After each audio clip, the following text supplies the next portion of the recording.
By Carolyn Y. Johnson, Washington Post photo, Alex Brandon, STF, Associated Press. A lawsuit over the Affordable Care Act threatens one of the law's most popular provisions.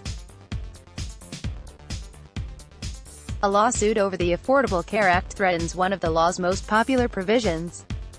Photo, Alex Brandon, STF, Associated Press. ACA lawsuit could jeopardize 52 million Americans' access to health care. Washington, an obscure district court lawsuit over the Affordable Care Act became a potent threat to one of the law's most popular provisions last week, when the Justice Department filed a brief arguing that as of Jan.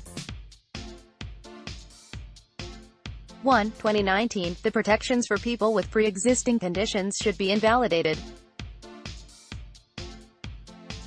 The Justice Department argued the judge should strike down the section of the law that protects people buying insurance from being charged higher premiums due to their health history.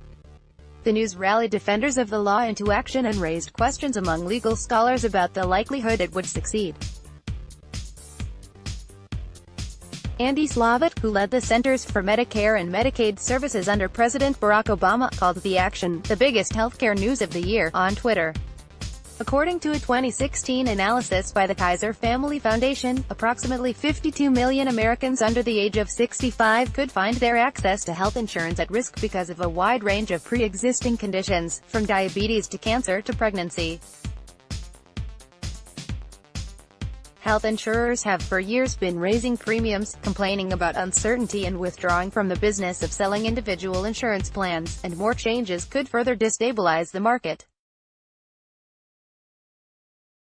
It would be essentially a return to what the individual market looked like before the ACA, where insurers would require applicants to fill out long questionnaires about their medical histories, and make decisions based on people's health and how much to charge, said Larry Lovett, a senior vice president at the Kaiser Family Foundation. Now we're in the situation where very sick people have gotten insurance, and so changing the rules means taking coverage away from people who genuinely need it. America's health insurance plans, a major lobby for insurers, said in a statement that although premiums for next year will increase because the penalty for not carrying insurance is being zeroed out in 2019, the market has been stabilizing.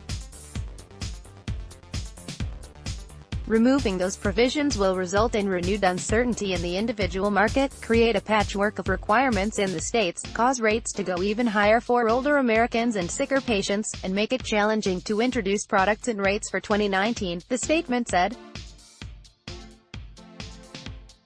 Margaret Murray, the chief executive of the Association for Community-Affiliated Plans, which represents plans for low-income and vulnerable populations, said that anyone who has bought individual insurance, and has had so much as a case of asthma in their past, should be deeply unsettled by the choices this administration has made.